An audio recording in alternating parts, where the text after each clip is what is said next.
సమరం న్యూస్ ఛానల్కు స్వాగతం. ఈనాటి ముఖ్యాంశాలు: మహనీయుల స్ఫూర్తితో ముందుకు సాగుదాం. జమిలీ ఎన్నికల బిల్లులపై పునరాలోచన. తబలా విద్వాంసుడు జాకీర్ హుస్సేన్ మృతి. ఆయుధాలు వీడి లొంగిపోండి, మావోయిస్టులకు అమిత్ షా పిలుపు. శేషాచలంపై గొడ్డలి వేటు. 105 రోజుల్లో 475 నేరాల ఛేదన. యువత రాజకీయ ఆలోచనలకు రెక్కలు. జాతి వైరం మరచి కలిసిమెలిసి నడిచి. చట్టవిరుద్ధ కార్యకలాపాలపై డ్రోన్లతో నిఘా. మహిళా హక్కుల దుర్వినియోగంపై చర్చ. తీవ్ర స్థాయికి మానవ హక్కుల ఉల్లంఘనలు. బ్రేక్ఫాస్ట్ను మానేస్తే గుండె జబ్బులు వచ్చే రిస్క్ ఎక్కువ. ఈరోజు వార్తలను చూద్దాం. మహనీయుల స్ఫూర్తితో ముందుకు సాగుదాం. రాష్ట్రంలో పొట్టి శ్రీరాములు పేరుతో త్వరలో తెలుగు విశ్వవిద్యాలయం ఏర్పాటు చేస్తున్నట్లు ముఖ్యమంత్రి చంద్రబాబు ప్రకటించారు. రాజధాని అమరావతిలో ఆ అమరజీవి విగ్రహాన్ని ప్రతిష్ఠించడంతో పాటు ఆయన త్యాగాలు భావితరాలకు తెలిసేలా స్మృతి భవనాన్ని నెలకొల్పుతామని వెల్లడించారు. నెల్లూరు జిల్లాలోని పొట్టి శ్రీరాములు ఇంటిని స్మారకంగా తీర్చిదిద్దుతామని, ఆయన 125వ జయంతి కార్యక్రమాలను ఘనంగా నిర్వహిస్తామన్నారు. విజయవాడలోని తుమ్మలపల్లి కళాక్షేత్రంలో ఆదివారం నిర్వహించిన పొట్టి శ్రీరాములు ఆత్మార్పణం భాషా ప్రయుక్త రాష్ట్రాల ఆవిర్భావం సభలో సీఎం చంద్రబాబు ప్రసంగించారు. ఉప ముఖ్యమంత్రి పవన్ కళ్యాణ్తో కలిసి పొట్టి శ్రీరాములు విగ్రహానికి నివాళులు అర్పించారు. సర్దార్ వల్లభాయ్ పటేల్ చిత్రపటానికి పూలదండ వేశారు. పొట్టి శ్రీరాములు ఆత్మార్పణం పుస్తకాన్ని ఆవిష్కరించారు. అనంతరం సీఎం మాట్లాడుతూ, తెలుగు ప్రజలు గర్వంగా ప్రస్తావించే వ్యక్తి పొట్టి శ్రీరాములు. జాతి కోసం ఆలోచించిన కొద్ది మందిలో ఆయన ఒకరు. ఉదయం అల్పాహారం చేసి మధ్యాహ్నం భోజనం చేయకపోతే అల్లాడిపోతాం. అలాంటిది 58 రోజుల పాటు నిరాహార దీక్ష చేసి సంకల్పం కోసం ప్రాణత్యాగం చేసి అమరజీవి అయ్యారు. ఆయన స్ఫూర్తిని రాష్ట్రమంతటా వ్యాపింపజేయాల్సిన బాధ్యత ఉందని మొదట పవన్ కళ్యాణ్ ప్రస్తావించారు అని పేర్కొన్నారు. జమిలీ ఎన్నికల బిల్లుపై పునరాలోచన. జమిలీ ఎన్నికల బిల్లులను లోక్సభలో ఈరోజు ప్రవేశపెట్టాలని తొలుత నిర్ణయించిన కేంద్ర ప్రభుత్వం ప్రస్తుతానికి వెనక్కి తగ్గింది. సభలో ఈరోజు చేపట్టబోయే కార్యకలాపాల గురించి లోక్సభ సచివాలయం తాజాగా విడుదల చేసిన జాబితాలో జమిలీ ఎన్నికలకు సంబంధించిన రాజ్యాంగ బిల్లు, కేంద్రపాలిత చట్టాల సవరణ బిల్లు లేవు. ముందుగా ఆర్థిక కార్యకలాపాల బిల్లులకు ఆమోదముద్ర వేయించుకుని ఆపై జమిలీ బిల్లులను సభలో ప్రవేశపెట్టాలని కేంద్రం యోచిస్తున్నట్లు సంబంధిత వర్గాలు వెల్లడిస్తున్నాయి. తబలా విద్వాంసుడు జాకీర్ హుస్సేన్ మృతి. ప్రపంచ ప్రఖ్యాతిగాంచిన తబలా విద్వాంసుడు జాకీర్ హుస్సేన్ కన్నుమూశారు. గుండె సంబంధిత సమస్యతో అమెరికా శాన్ ఫ్రాన్సిస్కోలోని ఓ ఆసుపత్రిలో చేరిన ఆయన చికిత్స పొందుతూ తుది శ్వాస విడిచారు.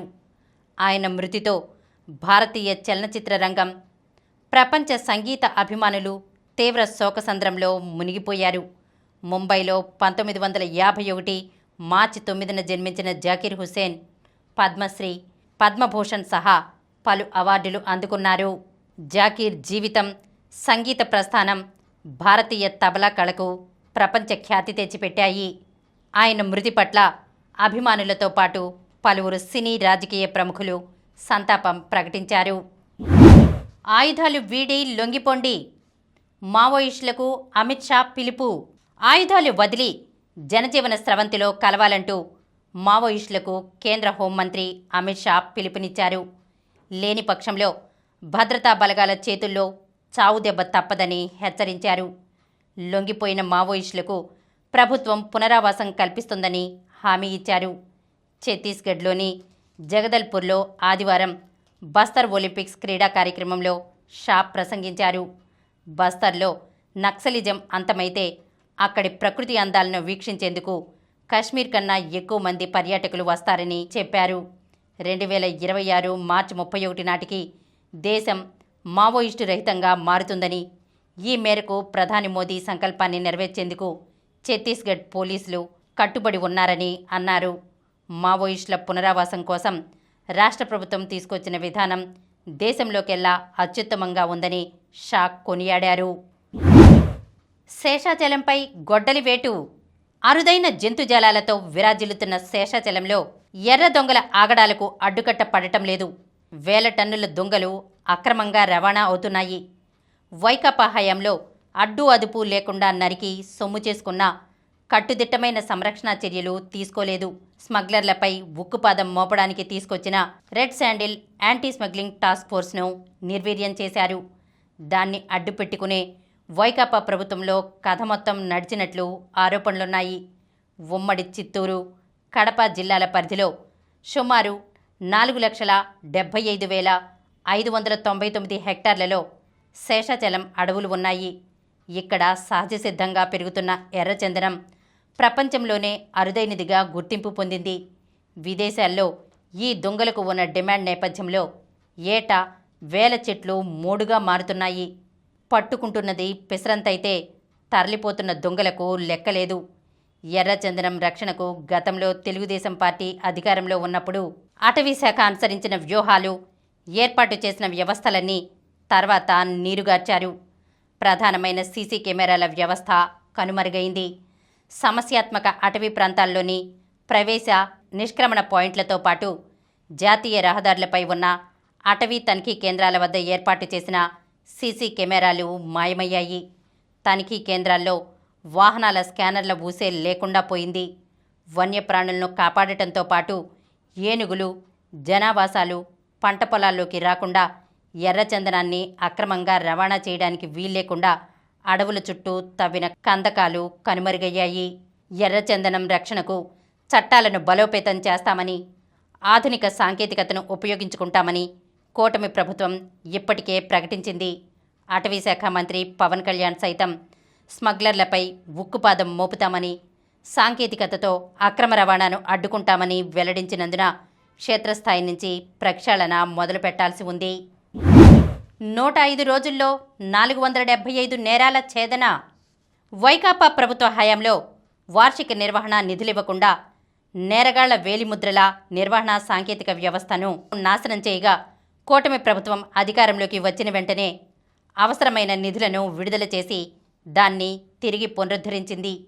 ఫలితంగా నంద్యాల తరహాలోని అనేక కేసుల్ని పోలీసులు ఛేదించగలిగారు.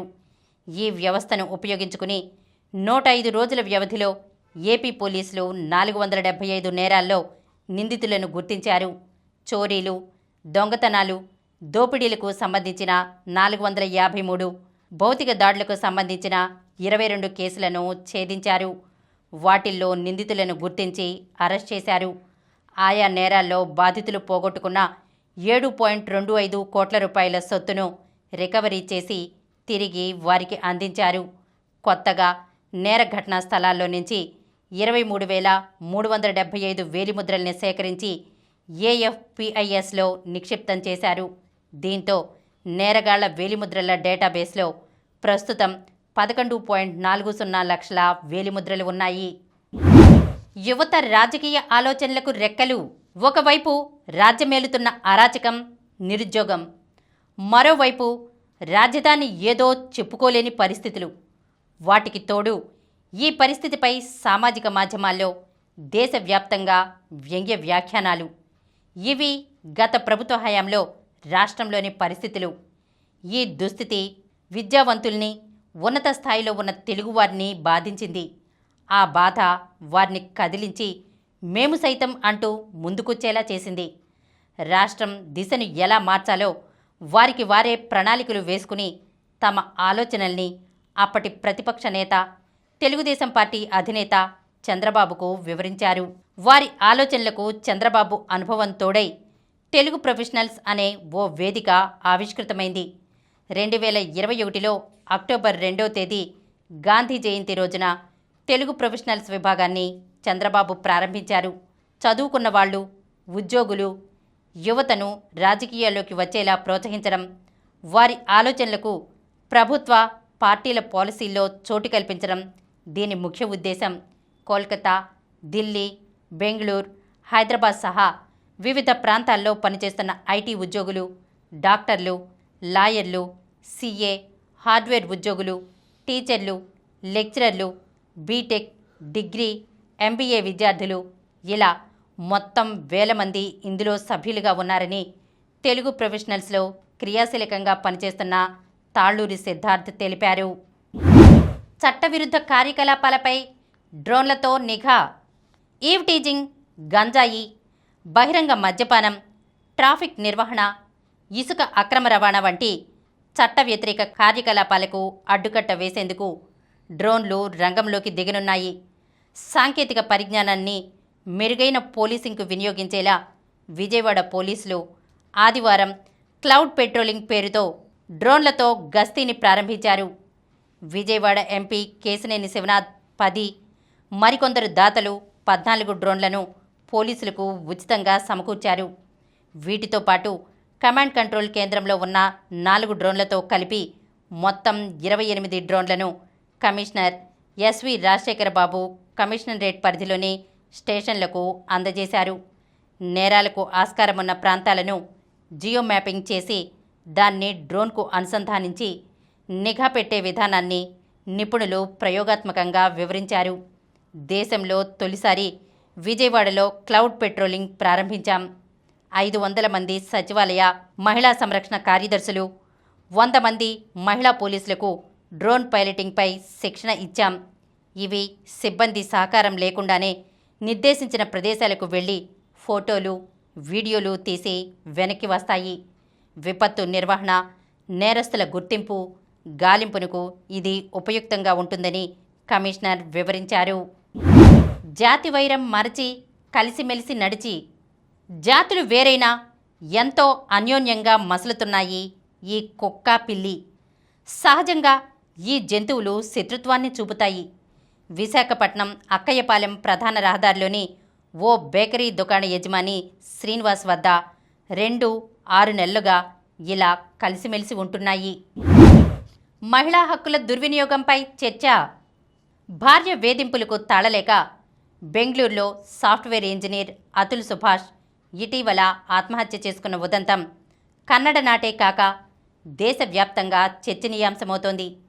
ఈ నెల 9న ఆత్మహత్యకు ముందు ఆయన చేసిన 90 నిమిషాల సుదీర్ఘ సెల్ఫీ వీడియోలో తనకు సంబంధించిన కేసే కాదు, ఐపీసీ 198A సెక్షన్ దుర్వినియోగం అవుతున్న తీరును వివరించారు.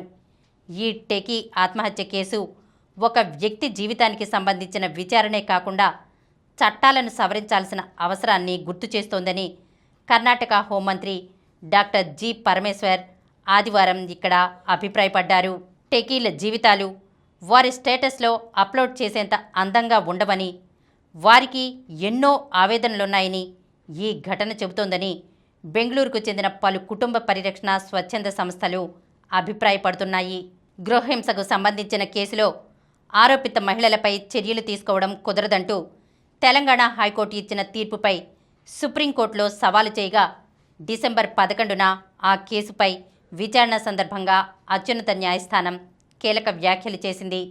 Justice BV Nagarathna, justice Koteshwar Singh నేతృత్వంలోని ధర్మాసనం ఐపీసీ 498A చట్టం భర్త, ఆయన కుటుంబ సభ్యులపై వ్యక్తిగత కక్షలు తీర్చుకునేందుకు భార్యకు ఓ అస్త్రంలా మారిందంటూ వ్యాఖ్యానించింది. మరో గృహహింస కేసులోనూ కర్ణాటక హైకోర్టు కూడా ఈ చట్టం దుర్వినియోగం కాకుండా చూడాల్సిన బాధ్యత న్యాయస్థానాలపై ఉందని అభిప్రాయపడింది. టేకీ సుభాష్ ఆత్మహత్య ఉదంతంలోనూ వీరి వివాహమైన 2 ఏళ్లలోనే 9 కేసులు నమోదయ్యాయి. ఇందులో 4 కేసులు 498A పరిధిలోనివే. ఈ కేసుల విచారణ నిమిత్తం సుభాష్ నెలకు 3 సార్లు ఉత్తరప్రదేశ్లోని కోర్టుకు హాజరయ్యేవాడని మృతుడి సోదరుడు బికాస్ కుమార్ మోదీ చెప్పారు. వెళ్లిన ప్రతిసారి 30,000 రూపాయల సొంత ఖర్చే కాకుండా తన భార్య తరపు న్యాయవాదికి 10,000 రూపాయలు ఇవ్వాల్సి వచ్చేదని గుర్తు చేశారు. అతుల్ సుభాష్ ఆత్మహత్య కేసులో మృతుడి భార్య నిఖితా సింఘానియా, అత్త నిషా, బావమర్ది అనురాగ్లను బెంగళూరు నగర పోలీసులు ఉత్తరప్రదేశ్లోని ప్రయాగరాజ్లో ఆదివారం అరెస్ట్ చేసి బెంగళూరుకు తరలించారు. ఇక్కడి కోర్టు వీరికి 14 రోజుల జ్యుడిషియల్ కస్టడీకి అనుమతించింది. ఘటన జరిగినప్పటి నుంచి పరారీలో ఉన్న ఈ ముగ్గురు ముందస్తు బెయిల్ కోసం అలహాబాద్ ఉన్నత న్యాయస్థానంలో ఇటీవల పిటిషన్ వేశారు. ఈ వ్యాజ్యం విచారణకు రాకముందే పోలీసులు అదుపులోకి తీసుకున్నారు. తీవ్రస్థాయికి మానవ హక్కుల ఉల్లంఘనలు. దేశవ్యాప్తంగా మానవ హక్కుల ఉల్లంఘనలు తీవ్రస్థాయిలో జరుగుతున్నాయని, ప్రధానంగా ఛత్తీస్గఢ్లో ఈ ధోరణి కనిపిస్తోందని పలువురు వక్తలు ఆందోళన వ్యక్తం చేశారు. అనంతపురంలో 2 రోజుల పాటు నిర్వహించిన మానవ హక్కుల వేదిక ఉభయ రాష్ట్రాల 10వ మహాసభలు ఆదివారం ముగిశాయి. ఛత్తీస్గఢ్లోని బస్తర్లో జరుగుతున్న హింసపై సమాజానికి అవగాహన కల్పించాల్సిన అవసరం ఎంతైనా ఉందని పాత్రికేయురాలు మాలిని సుబ్రహ్మణ్యం పేర్కొన్నారు. మావోయిస్టుల ఉద్యమాన్ని అణిచివేసే ప్రయత్నాల్లో ఆదివాసీల హక్కులకు తీవ్ర భంగం వాటిల్లుతోందని, అక్కడ సహజ వనరుల విధ్వంసం జరుగుతోందని, వారి సంస్కృతి దెబ్బతింటోందని ఆందోళన వ్యక్తం చేశారు. మాజీ రాష్ట్రపతి కెఆర్ నారాయణన్కు ఓఎస్డీగా పనిచేసిన సామాజిక విశ్లేషకులు ఎస్ఎన్ సాహు మాట్లాడుతూ సమాజంలో కుల వివక్ష తీవ్రస్థాయిలో ఉందన్నారు.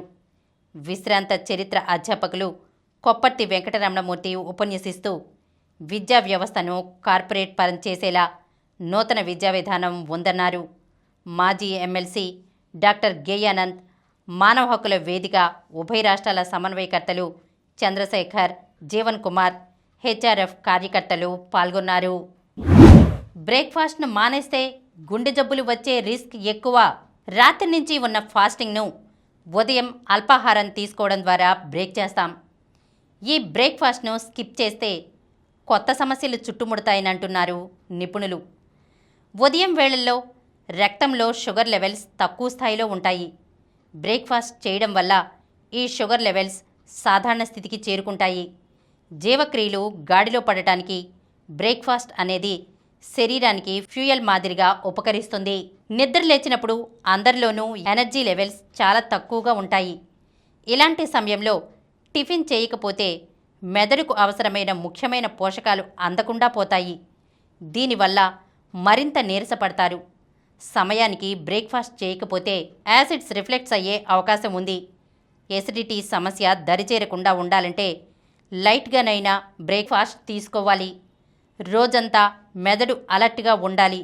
ఒకవేళ మీరు బ్రేక్ఫాస్ట్ మిస్ చేస్తే ముఖ్యమైన పోషకాలు అందక మెదడు చురుగ్గా పనిచేయదు. ప్రోటీన్ అధికంగా లభించే బ్రేక్ఫాస్ట్ తీసుకోవడం ద్వారా ఈ సమస్య నుంచి సులువుగా బయటపడవచ్చు. బ్రేక్ఫాస్ట్ను మానేస్తే గుండె జబ్బులు వచ్చే రిస్క్ కూడా పెరుగుతుందని అంటున్నారు వైద్యులు.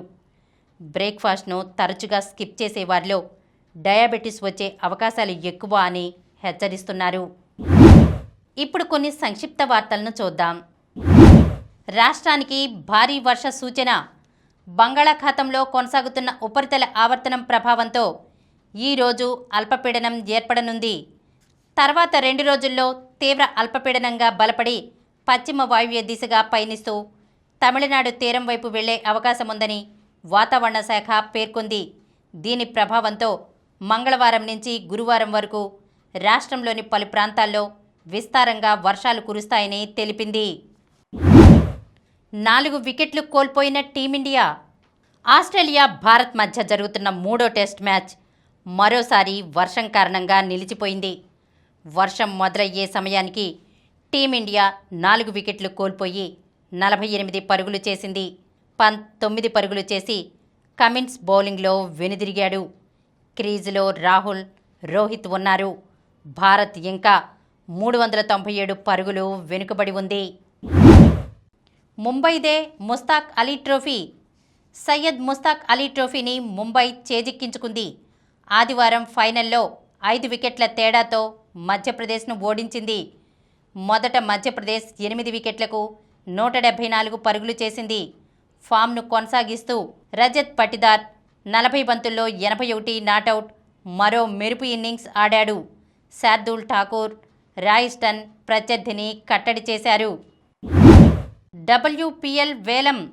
సిమ్రాన్కు అత్యధికంగా 1.90 కోట్ల రూపాయలు.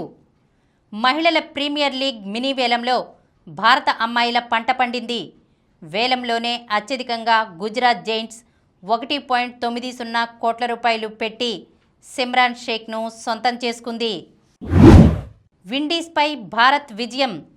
వెస్టిండీస్తో ఆదివారం తొలి టీ20లో 49 పరుగుల తేడాతో గెలిచిన భారత్ 3 మ్యాచ్ల సిరీస్ను ఘనంగా మొదలుపెట్టింది. మొదట జెమిమా రోడ్రిగ్స్ 35 బంతుల్లో 73, స్మృతి మంధానా 33 బంతుల్లో 54 చెలరేగడంతో భారత్ 20 ఓవర్లలో 4 వికెట్లకు 195 పరుగుల భారీ స్కోరు సాధించింది. భారత్దే టైటిల్. జూనియర్ మహిళల ఆసియా కప్ హాకీ టోర్నీలో డిఫెండింగ్ ఛాంపియన్ భారత్ విజేతగా నిలిచింది. ఆదివారం ఫైనల్లో 1-1తో షూటౌట్లో చైనాను ఓడించింది. నిర్ణీత సమయంలో 2 జట్లు చెరో గోల్ కొట్టాయి. మొదట టాన్ చేసిన గోల్తో చైనా ఆధిక్యంలోకి వెళ్లగా కనిక బంతిని నెట్లోకి పంపి స్కోరు సమం చేసింది. మరిన్ని వార్తా విశేషాలతో రేపటి సమరం న్యూస్ ఛానల్లో మళ్ళీ కలుద్దాం. ప్రతిరోజు వార్తా విశేషాల కోసం అనతి కాలంలోనే 20 కోట్ల వ్యూస్ సాధించిన సమరం ఛానల్ సమర్పించు సమరం న్యూస్ ఛానల్కు సబ్స్క్రైబ్ చేయండి, లైక్ చేయండి, మీ ఫ్రెండ్స్కి షేర్ చేయండి. అలాగే ప్రక్కనున్న గంట సింబల్ని ప్రెస్ చేయడం మర్చిపోకండి.